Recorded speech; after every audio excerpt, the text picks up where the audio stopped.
fish that walk to hunt, jumping fish that can knock you unconscious.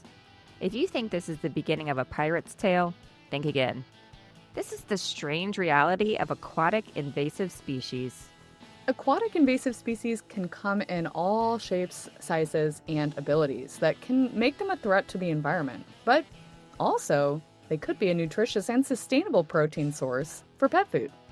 There are more than 6,500 invasive species established across the United States, and approximately 42% of threatened or endangered species are at risk due to invasive species.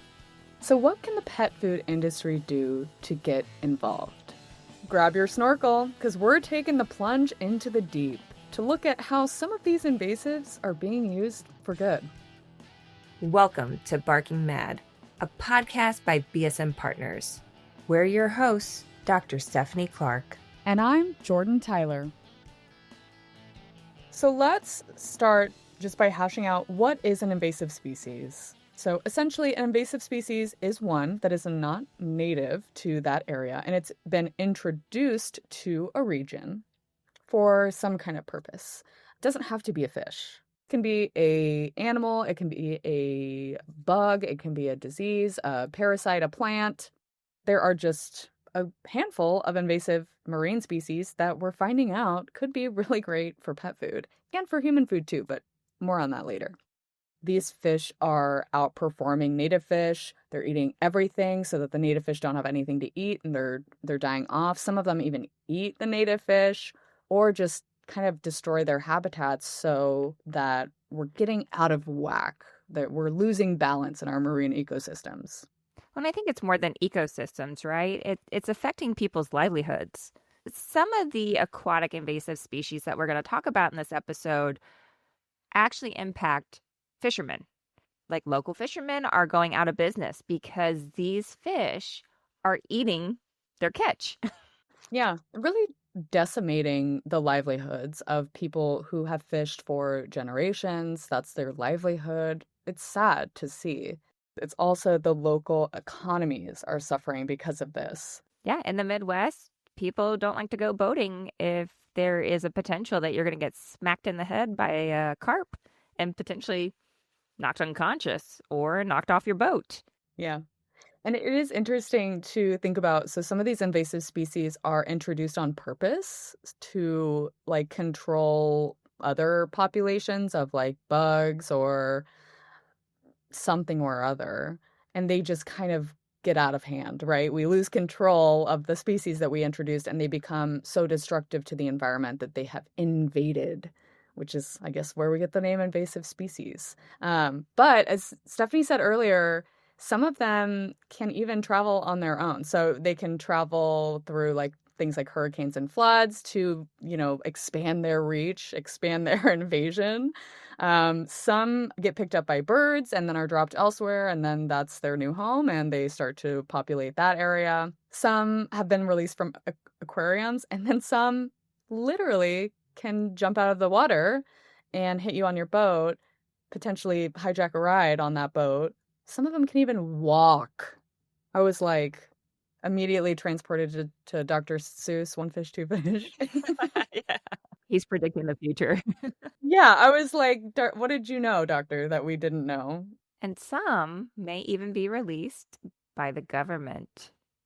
Dun, dun, dun. No, just kidding. Total rumor. But, I mean, this is how crazy it gets. Because they can be really anywhere by any means. We'll take, the lionfish, for example. Hurricane Katrina, supposedly, knocking them into the ocean and boom, they take off. But in addition to the lionfish, again, we talked about Asian carp. These are the carps that smack you in the head. And then we've got green crab. And I didn't know about green crab until we actually did this episode. And now I'm like, they are like the ticks of the sea. They are everywhere. Truly. I had no idea it was such a problem. So let's get to know some of these most wanted criminals of our rivers, lakes, and oceans. We'll go first to Gabe Huertas del Pino, CEO and co-founder of Archway Pet. Archway creates novel protein diets for pets using insect protein and invasive species to make a positive impact on both the planet and pet health.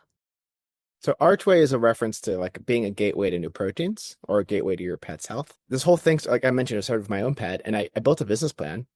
And at the time, we were looking at insect proteins, and we still use insect proteins. It's a wonderful protein. It's amazingly sustainable, and it does the food sensitive job, which is also wonderful.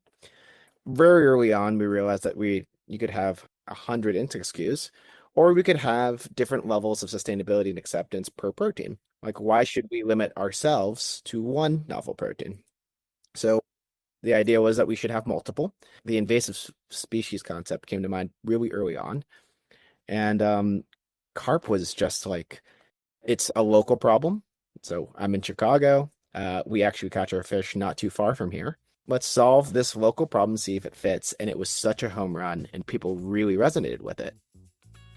So similar to like insect protein or insect in pet food as an ingredient, invasive species also needs to develop infrastructure. Yes, it's all over, right? We talked about how it's destroying ecosystems. And so really getting into how can we scale this up? How can we utilize this in pet? And this is where Brian Colgan comes in, president and founder of Colgan Carp Solutions and government relations director for the Great Lakes division of HTBN, a sustainable infrastructure firm. After graduating college, I decided to move out to DC, change the world, and, make everything a better place. And, started a job answering phones. And it was really soon after I started that our legislative director came out and said, does anyone know about this Asian carp fish? That started more of a 15 to 20-year journey for me professionally, learning about the fish. And so started in DC doing policy work, working with the Army Corps of Engineers, our local mayors, and everyone on what's the best strategy to keep the fish out of the Great Lakes. And then we started tracking it more and more. And kind of through the process, over these 15 years, was involved in helping build 3 electric barriers in the waterways to keep the fish from the Great Lakes. Because if they get into the Great Lakes, it could be a $7 billion hit to the regional economy. And so kind of wore a bunch of different hats along the way.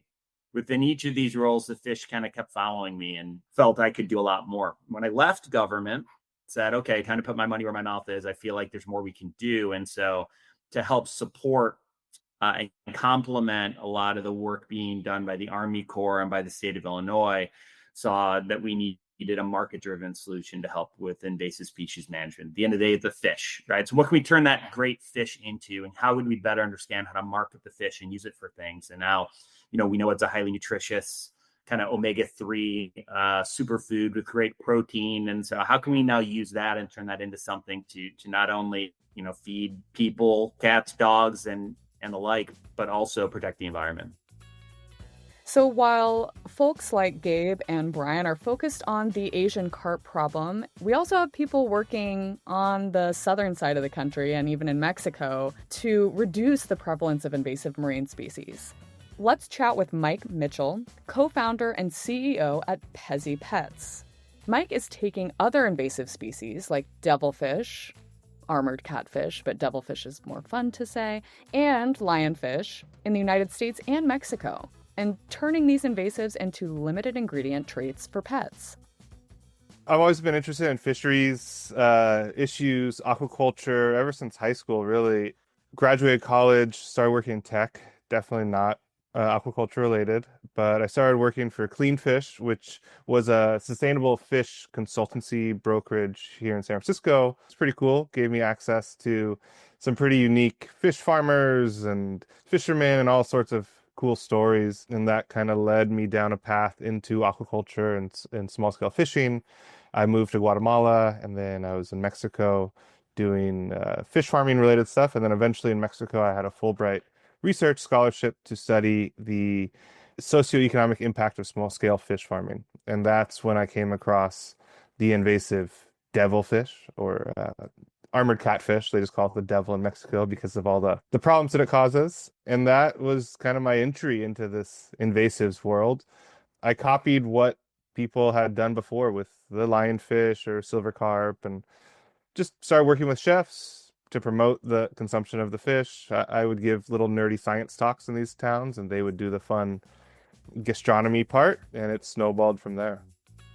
Can we just talk about invasive species and limited ingredients real fast? So I think it's really compelling to talk about limited ingredients and novel ingredients. We have a lot of animals that may have intolerance or even owners who don't care for a certain type of protein source. So I think the opportunity for this to scale into not just over the counter and fun treats and helping the ecosystem, but also into veterinary care. This could potentially lead to novel treats that we can give pets that maybe are a little bit more sensitive to things. I think that's an interesting takeaway because there's a lot of pet parents these days that are looking for limited ingredient. They're looking for, novel proteins, quote unquote, hypoallergenic diets, which we get into a little bit in the holistic nutrition episode if you want to head over there and take a listen. But just because a pet has maybe a sensitive tummy doesn't mean they still shouldn't have yummy treats to eat. So I'm all for that. Treats for all. Treats for all. So is Deb Suchman, the co-founder and co-owner of Polka Dog Bakery, which crafts handmade, all-natural, and limited ingredient treats in Boston using the infamous green crab. We launched Codskins, and it was around 2009, so quite some time ago, but there was nothing else like it on the market. And that really changed the scope of our business. We were a much smaller company then, but we were making so much fish that we had to find like a space where we could produce a lot of fish. So that's why we ended up the Boston Fish Pier, where, we're surrounded by fish processors. And since then, we started looking at ways to utilize the whole fish. And so, we have the skins that we were working with, which is, a co-product. And we're just looking at other ways that we could utilize types of fish, with fish processors and provide some value. And so Invasive, we had heard about green crab. My business partner, Rob, had read an article and he had forwarded it to me. And, it took some time. We could get whole green crab, but we didn't have any equipment to break that down and just make a mince out of it. And so for a period of time, we were interested in green crab, but it didn't come in a form. And this was a barrier for us where we could utilize it. And so Mark approached us at one point and he let me know that they were making green crab mince. So we jumped on that. That was a great opportunity. And that's how we started getting involved with green crab. To get a little more color on what it's like to work with green crab and invasive species in the New England area, we'll pass the mic to Mark McDevitt, sales coordinator at Channel Fish Co., a seafood supplier for both the human and pet food industries that happens to dabble in invasive species.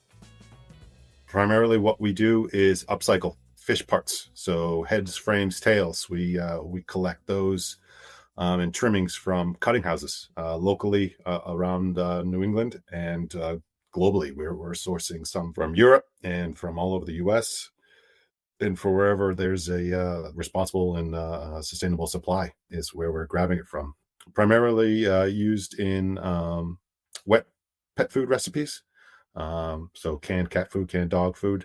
But we are in some folks are using our products in some dry foods, kibbles.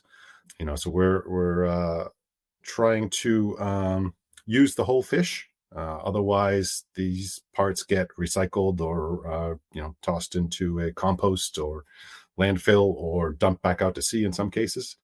But the invasive species side has been something Channel Fish has been working with for a number of years, starting with the green crab and the Chesapeake Bay blue catfish specifically, trying to use those as a sustainable resource in pet food has been our goal.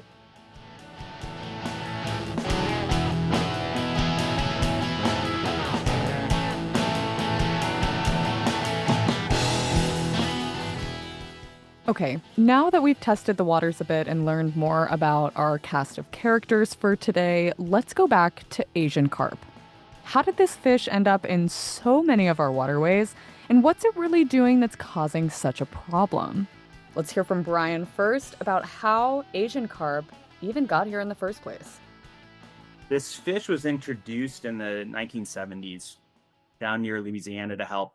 It's a filter feeder, so it cleans the water. And through flooding in the Mississippi Basin, it started taking over. So really anywhere from Louisiana all the way up to Minnesota, the Ohio River, the Illinois River, the Missouri and Mississippi, it's really taken over the entire ecosystem. And so this fish eats everything in sight and reproduces like crazy. So in the Illinois River alone, it's between 70 and 90% of the biomass of the Illinois River, which is crowded out native fish. It's disrupting the ecosystem. It's literally taking over every waterway. And so it's devastating. But it's also devastating to the livelihood of fishermen across the U.S. When you sit and talk to fishermen and you ask them, how'd you get into fishing? And they say, my dad did, he used to take me out on the water. We had our own little restaurant or shop. That doesn't exist anymore because this fish has crowded out all other native fish. And so we used to have a really vibrant commercial fishing industry in Illinois on freshwater fish. And what we're seeing is, it's not really there as robust as it used to be. So it's definitely an economic and ecological hit to a lot of these communities. They also kind of have a record of personal assault, according to Gabe and Brian. So there's like tons of videos of them like jumping up and like hitting people and little kids. It's actually like when we talk about the ecological damage and like what the carp is doing, there's a really good argument that like the way that they jump is actually damaging recreational fishing, because like maybe if you're taking your boat for a spin, you don't want to get hit by a carp. So like it reduces the the industry. Not a small fish. And like they jump a lot. I don't want to put a number on like the feet, but enough to hit people in the face. So like if you're 6 feet tall, they can jump at least 6 feet. And if you're driving like 20 miles per hour in a boat, they break noses and arms and shoulders. Like it's a thing. It gets startled when it hears the motor of an engine. And so if you think about not only the ecological, but the tourism and the impact and everything else that happens with this fish, do I really want my 11-year-old son out on a jet ski or doing something in the river system like we could have growing up? No, because it's a 20-pound fish that jumps out of the water and smacks you. Now you've just been carped. Asian carp has not only taken a hit out on the planet, not only on your 11-year-old son, but also the economy. It's $11 billion in local fishing. So that's like the pike, the whitefish, fish that are caught in the Great Lakes and in the Mississippi. That's the ecosystem that they're really, really worried is at stake. The populations of carp have not yet hit the Great Lakes. So this is the big fear. It's the specter. It's the boogeyman.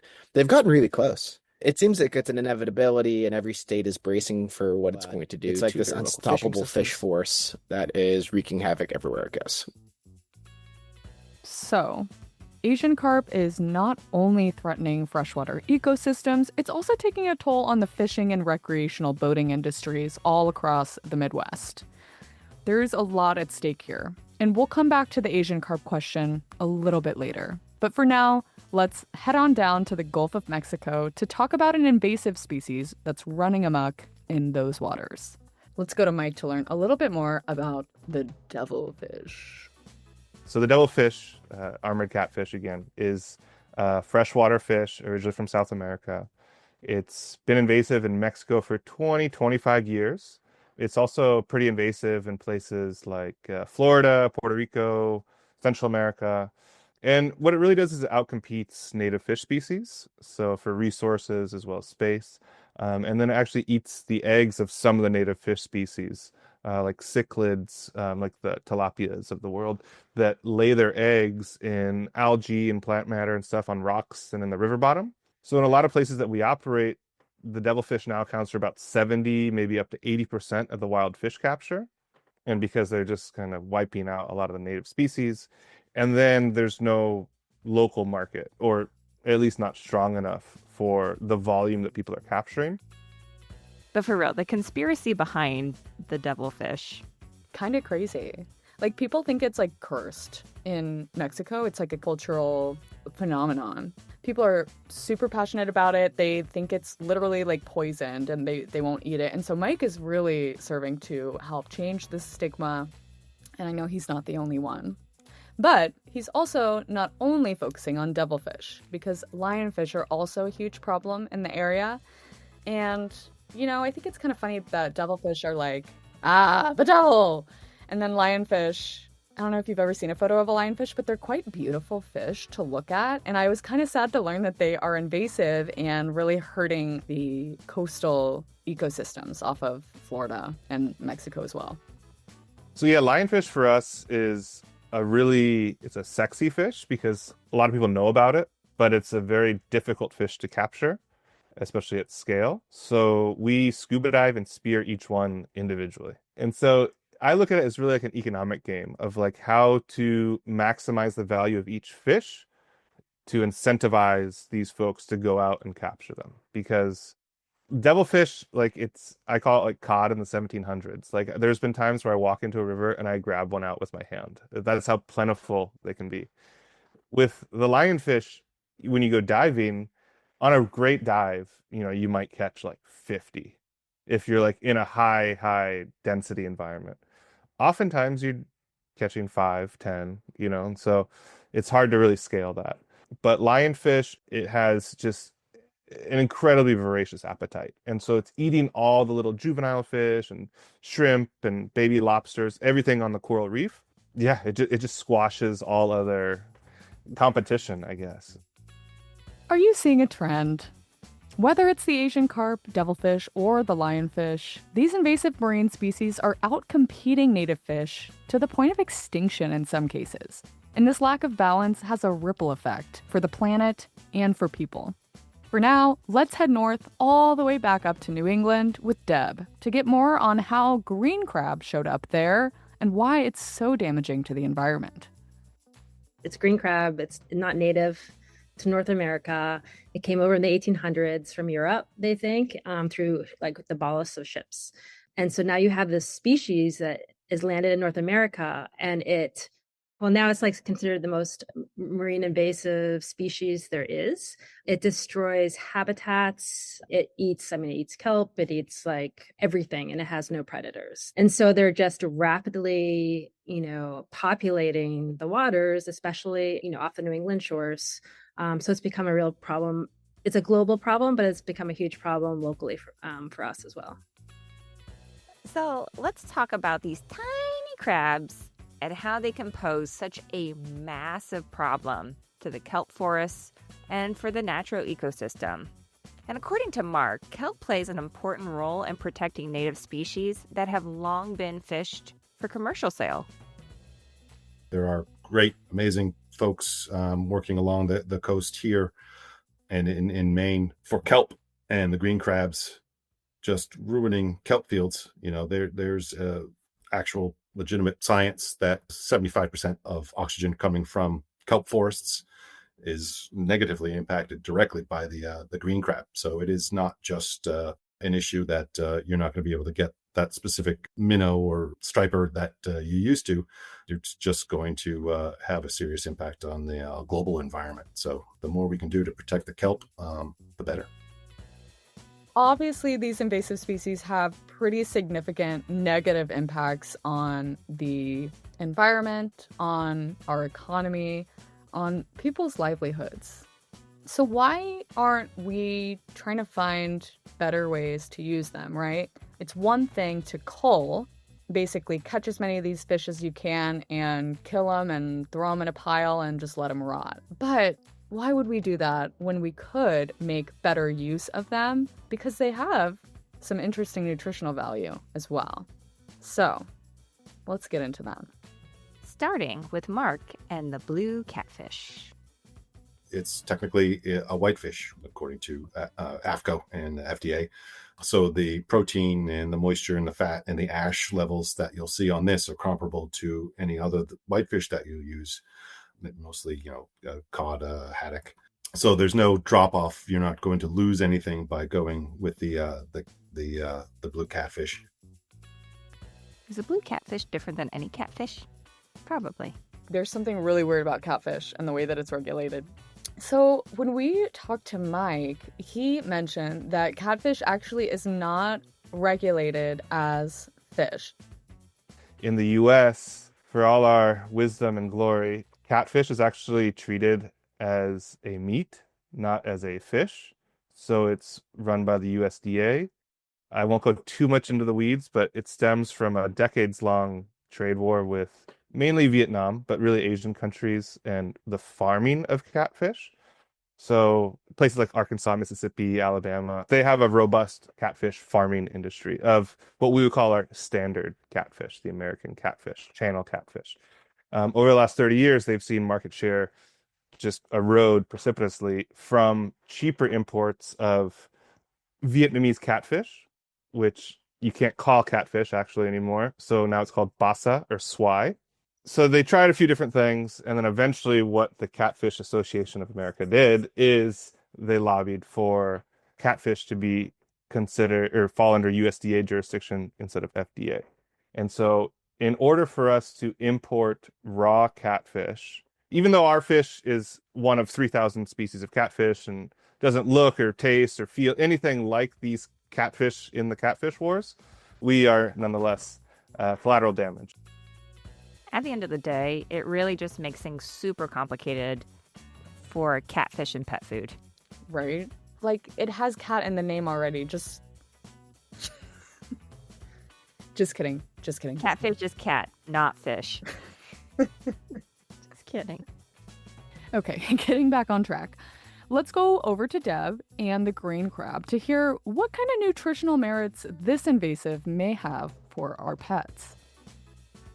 I think there could be a supplement connection for sure, because crab has so many benefits. In general, like the green crab is similar to other crab species where it's high in omega-3 fatty acids.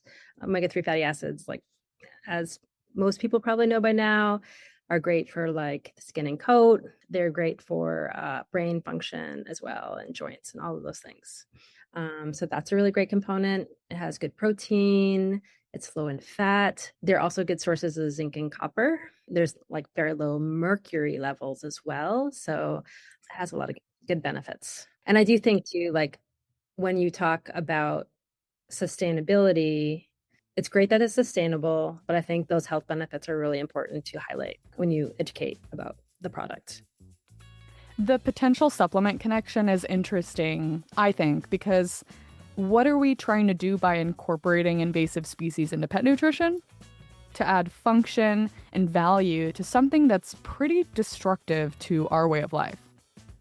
And then why do we give supplements to pets? Because we want to add function and value to our furry children, whom we love and cherish as a central part of our lives. So it's just such a good two birds, one stone situation that we should absolutely work to capitalize on. But now that we know a little bit more about some of these other species, let's come back to the carp. According to Brian and Gabe, nutrition and taste are both on the table for this fish. This fish offers a hypoallergenic omega-3 rich option that can and should be used by humans and by pet owners. And so I think there's a really good conversation there about the benefits, the nutritional benefits that we should lean in on, and not be shy about talking about. It sells itself. By that, I mean, like, nutritionally, it's near identical to salmon. So, like, awesome proteins, natural place that has omega fats, very lean form of protein, and high form of calcium. But then, like, yeah, you have the sustainability story, which is like, and this is the last thing, is like, what are we replacing, right? Like, you're trying to get people to go maybe from salmon or like a whitefish diet to trying the carp or something else. Not to like point fingers aggressively at the other fish brands in the world, but there is like a fascinating amount of fish fraud. You can see this, like these articles about how like people are putting all sorts of fish. There's a University of Singapore study from I think like 2 or 3 years ago where they found 200 different species, I want to say, of fish over the course of like different products, including endangered species, including like things that aren't fish. And then when you look at like the factory freshly caught wild fish, pretty good. And catching a ride on that Mississippi, we'll head south again to Mike and his armored catfish or devilfish, he says they are super high in protein while also really low in fat, which is great for pets. But what about lionfish? Lionfish is more like a typical marine fish. It's got the higher fat content, and so because that, it also has much higher omega-3s. It's considered a good source for omegas. Yeah, so higher in fat content, which means it's going to be higher in omega-3s, but gonna need to be careful about that vitamin D content. How spicy do we want to get? Give it to me spicy. I mean, we're talking about nutrition in these invasive species, but are safety studies done? Do we do testing on them? Do we actually know nutritionals, right? I mean, we know fish has omega-3s, but does it also have mercury? Does it have toxins? What is the amount of vitamin D in these fish? Do they even have vitamin D? Because that is a huge misconception with fish. We think fish, high vitamin D, but catfish actually have a very, very, very low amount of vitamin D. So do we know enough about these bluefish or the devilfish, blue catfish, one fish, two fish, to really know enough about formulating? As a nutritionist, that's what I kind of think of. I mean, by all means, I really want this to work out, and I hope it does. But you kind of almost have to do the research. Not kind of. You should do the research. You kind of have to put that money where the catfish is. Totally. Yeah. I mean, that's something that we say all the time, not just with, more novel proteins. Some of the ingredients that we've been using for decades still could use more research behind them. Not just ingredients, but just, formulations as well. And so I think that'll be really key to this kind of invasive species movement in the pet nutrition space actually taking off, because people are going to ask critical questions about the nutrition and the health benefits. And we really need, peer-reviewed data, real studies with real animals to be able to nail that down. Yeah. Anyway, not to crap all over carp. It's just something I think about, that we know a lot about the nutrition of them, but we don't know everything. And we can always learn more. Totally.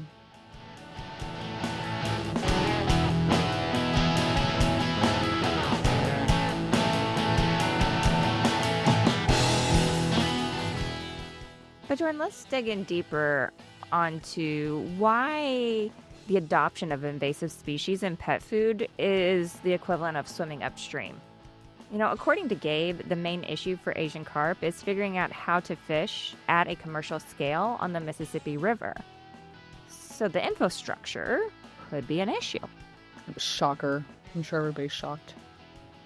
The barriers aren't just like the technical quality of the fish. The bigger barrier is the fact that there's no infrastructure for fishing on like the Mississippi.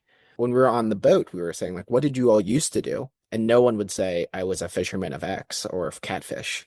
They're all like, we're brand new to this. We live locally. And like, we saw a job post for a fisherman and we were like, I do that in my free time. I could probably do this like now. Something's being built to capture carp right now in real time that didn't exist 5 years ago, which is super cool if you think about it. Like, they're building docks, they're attempting to contain the problem.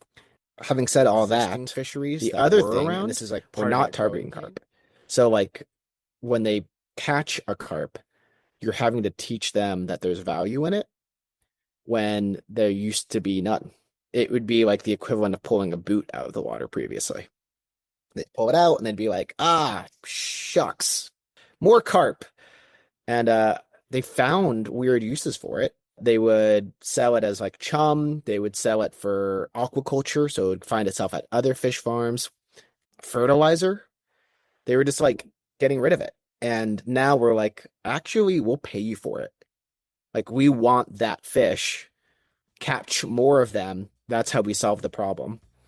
And we're reframing a thought. I was legitimately shocked to learn there's really not fishing infrastructure on the Mississippi River. I guess I just always assumed that like big river equals fishing, and I don't know. Well, and I guess I was surprised too, because in my brain I'm like, fish is fish. If you have a fish processing plant, can't all fish be processed there? But no, I guess not. Yeah.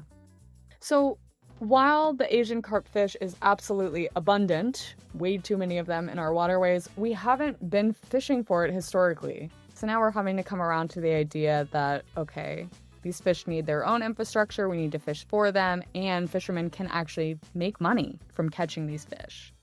But what about the main challenges with green crab? So it's not necessarily either more expensive to source. There just may not be as many people fishing for them. The green crab raw material is one of the more expensive ones that we purchase. It's the whole crab, often live. So the cost of that raw material is a bit more expensive, which does translate to a higher price on the manufacturer's end. For us, the wear and tear on the machines producing the green crabs and basically deshelling them and taking the usable product and freezing that, the yield is about 65, 68%. So we're buying 10,000 pounds of green crabs and we're only getting about 6,000 pounds of sellable material. So there is some waste there that we're trying to find a use for the shells, but more volume is needed. So the more shells we have, the more attractive that is to somebody trying to produce something out of them. We just need to have more people take a chance on a unique invasive species versus some of the standards. So green crab isn't the only invasive marine species being groomed for pet food that has a price problem, according to Gabe. So like carp will be more expensive than say like factory farmed salmon. All of this is because it's all wild caught. And then the other comment I would say on carp is that they have a really funny skeletal system. I shouldn't say funny. I don't think that's the biological term. But they have a system that's like intraskeletal. You can't get any fillets. So like there's no clean cut of carp that you could feed at restaurants. You have to feed it as a mince. And once you have minced carp, you're essentially looking at a pet food ingredient. Yeah, and coming back to Mike with lionfish, the infrastructure problems persist there, particularly because the only way lionfish can be caught is to not damage the natural ecosystems that they are invading, so like things like reefs and whatnot. You have to spear them one at a time. Which is not a fast process. Not at all. And there's another significant barrier, which is certifications. There are a handful of organizations that vet fishing operations for sustainability and transparency, and this includes the Marine Stewardship Council, or MSC, and the American Seafood Council, or ASC. And companies that get these certifications can slap the MSC or ASC badge on their package to signal to shoppers that their fishing operations are better than brand X that doesn't have this badge. But because invasive species aren't being caught and sold at scale yet, these brands that we're talking to today and many others don't have the volume to even qualify for applying for the certification. So that cute little logo that says, hey, we fish sustainably and we fish smart, these invasive species can't tout that logo because they're too small or they don't have enough volume. And they can't get a large enough volume because people are looking for that logo. And so it's this weird, vicious, invasive cycle. It is. It's a total catch-22. And it's also kind of a load of carp because you can't have one without the other. You can't have the other without the one. It's kind of like the joke that all young professionals have. Oh, we can't hire you because you don't have any experience. And, well, how am I supposed to get experience if nobody will hire me? Preach. And we go around and around. Story of my life in 2019. For example, with the devilfish, we are the only people processing this fish at scale. And so I don't remember the number, but they were like, oh yeah, come back when it's like 20 million pounds a year. And I'm like, well, that'll be never, dude. But then with a lot of the big retailers, they're like, okay, well, I only buy based on this rating. And if you don't have a rating, I cannot buy your product. So how am I supposed to get to 20 million, whatever it is, some absurdly high volume, if I can't reach the big companies because I don't have the certification? And the certifying bodies, they're aware of this, and they try to help out where they can. There's been talk about a specific invasives label. I generally try to bother them once a year. I don't think they've responded the last couple of times. So it's a challenge for us from a marketing perspective of how do we build that consumer confidence by selling a really sustainable product, but we don't have that label. What we're seeing now is more of, especially large pet food manufacturers, requiring a MSC or an ASC certification. So that is going to be a hurdle for invasive species. You're not going to get that type of certification. You're not going to see that MSC and ASC fisheries producing Chesapeake Bay catfish or the green crab or the silver carp. So they are off limits for some brands. So, we are seeing some success with smaller, more nimble, either food or treat companies that can introduce a unique protein like that on a sort of a small batch type of process. And they're not committed to, tens of millions of pounds a year. So they can see what the market feels about it and how sustainable it actually is from a retailer standpoint. And, we want to support companies like that and to get that message out there that, if you're walking in a pet store and there's this new brand that you've never seen and they're offering, a snakehead freeze-dried treat, it's a pretty scary, intimidating name, but it's, a legitimate protein source. I guess a third thing we have to deal with is that fear factor, right? Invasive species, it feels dangerous. And the word invasive just feels scary. And it's unknown. We don't really know much about them as a general population, unless you're living, breathing the destruction of it. Totally. Yeah. So infrastructure, scale, certifications, these are three pretty significant barriers that are keeping invasive species from rising to the surface, if you will. But another barrier is consumer acceptance. So one way that Asian carp advocates have tried to kind of work around the barrier to consumer acceptance, or people just being like, Asian carp sounds weird, I'm not going to eat it, is by rebranding the fish to something less carpy. Slowly, as we were looking at the different markets and how do we create more opportunity and remove more fish, we realized pretty quickly that folks hear carp and they immediately get turned off. Like, I don't want to eat that. I don't want to feed that to my pet. I want to feed my pet what I would eat, and I wouldn't eat carp. So what's the deal? It's a bottom feeder. It's a trash fish. All of those things, which isn't true. It's actually a very clean filter feeding fish, no mercury, right? Because it's not eating other fish. It's high in omega-3s. It's a great quality protein, similar to other white fish. And so as we learn more about the fish, and so how do we get people interested in learning more without immediately being tuned out and turned off? And so in the similar, right, we started working with the state of Illinois and working with other states to understand, is there an opportunity here to talk about the fish in a different way, not to mislead, but in order to open the door and inform consumers about this fish. And so that's where the Copious brand came out. So a little more on the Asian carp to Copious rebrand. In August of 2022, the Wildlife Management Institute released an article whose headline starts with, "If you can't beat 'em, eat 'em." Which, whoever wrote that headline, I hope you're listening because that's awesome. But anyway, the article, which we've linked in the show notes for today's episode, details a campaign by the state of Illinois to rebrand Asian carp as Copious, a play on words for copious, framing it as a delicious and abundant food source for people and pets alike. And this is not the only fish that has undergone such a rebrand. If you've ever heard of Patagonian toothfish, I don't think anyone has, right? But that is Chilean sea bass because of a rebranding similar to Copious and similar to Asian carp. And so if you like Patagonian toothfish and like eating it, right, you're tasting something that's name probably isn't appealing to you.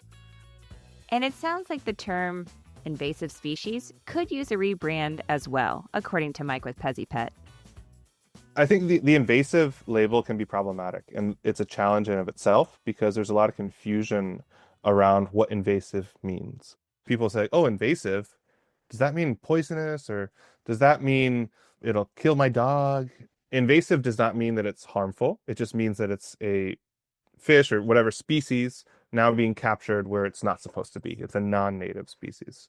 So that's a challenge of getting the word out. I think Maui Nui Venison, they sell products for human consumption and pets, but I think they do a good job and they avoid the invasives label altogether. It's more like ecological balance and restoring the ecosystem.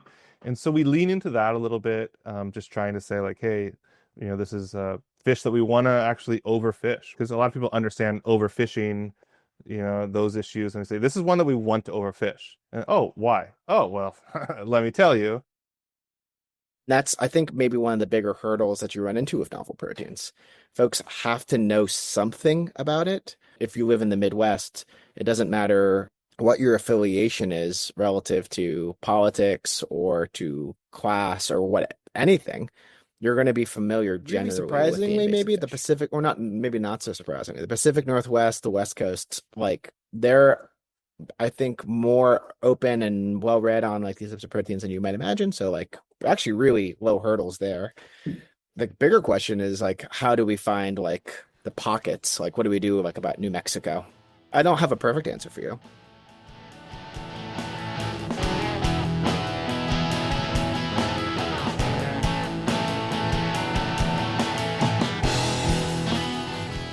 So let's pull out our crystal ball, as I like to say, and ask ourselves what the future holds for invasive species in pet nutrition. I wish that you all could see Stephanie right now, who is doing some like sorcery with a fake crystal ball in the back. It's amazing. She's shining it up.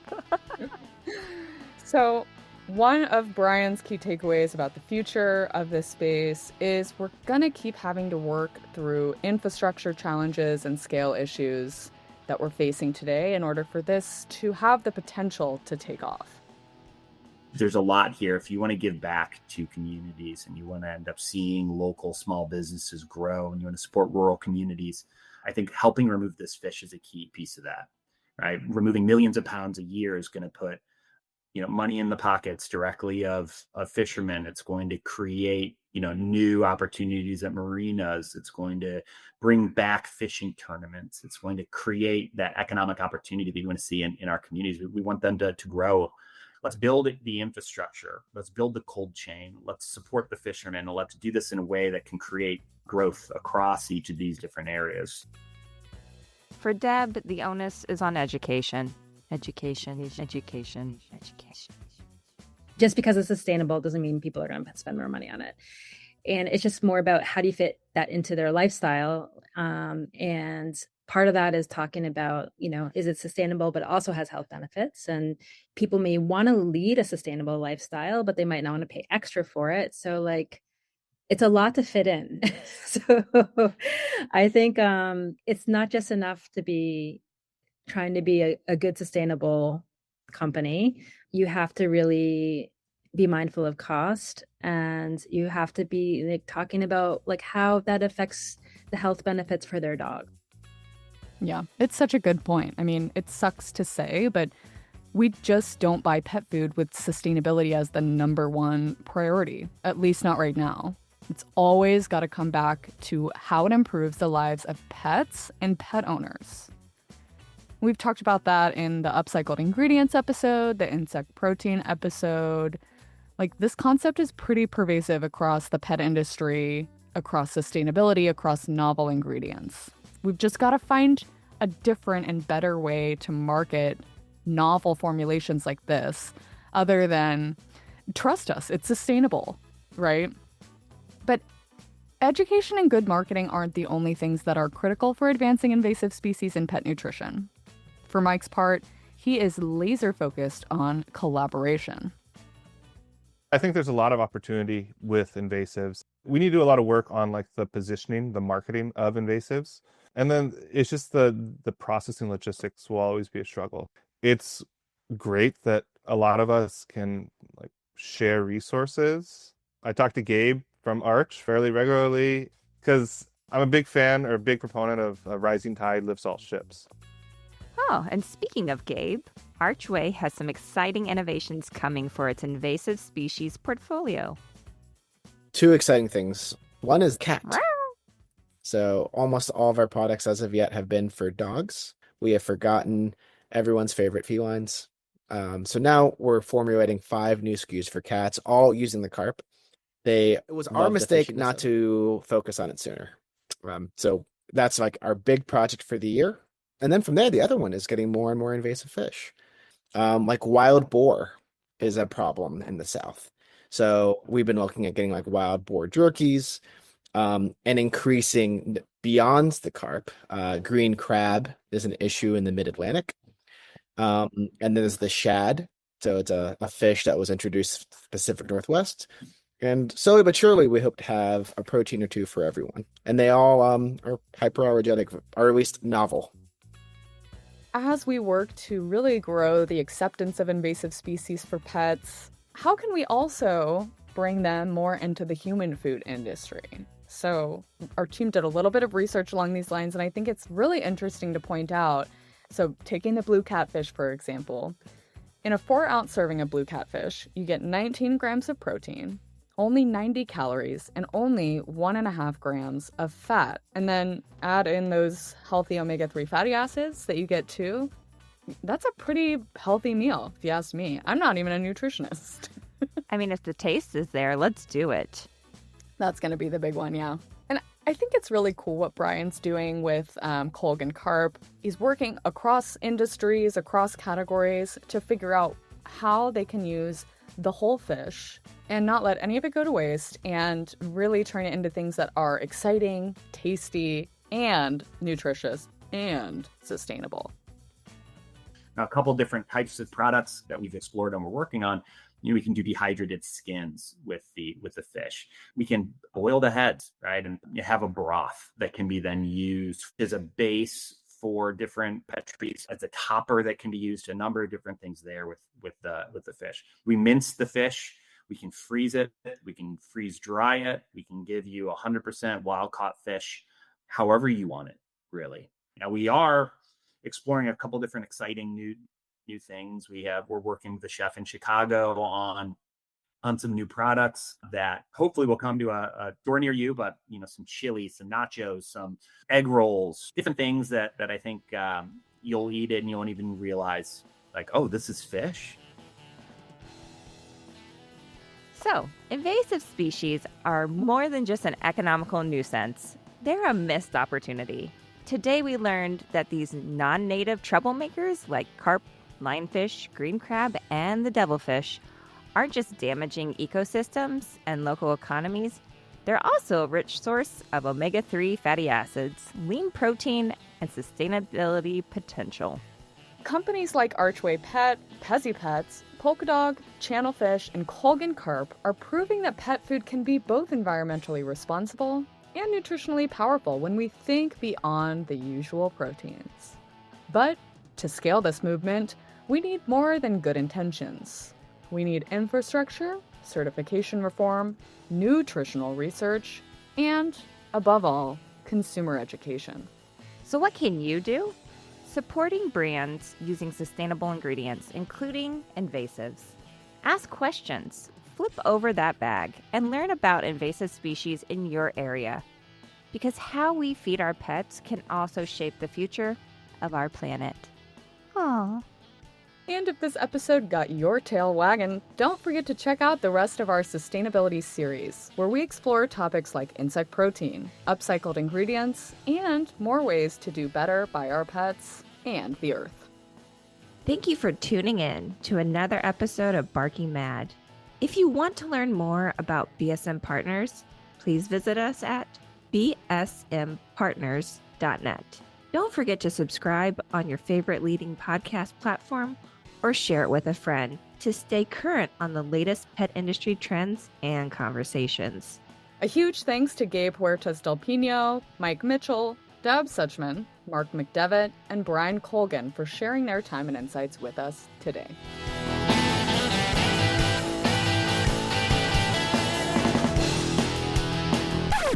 Could you imagine that if you're like an avid water skier and you're like, I got carped? I wonder if it's become a verb. First off, I mean, not Great Lakes, but if anyone is skiing in the Midwestern riverbed, Mississippi, deserve to be slapped.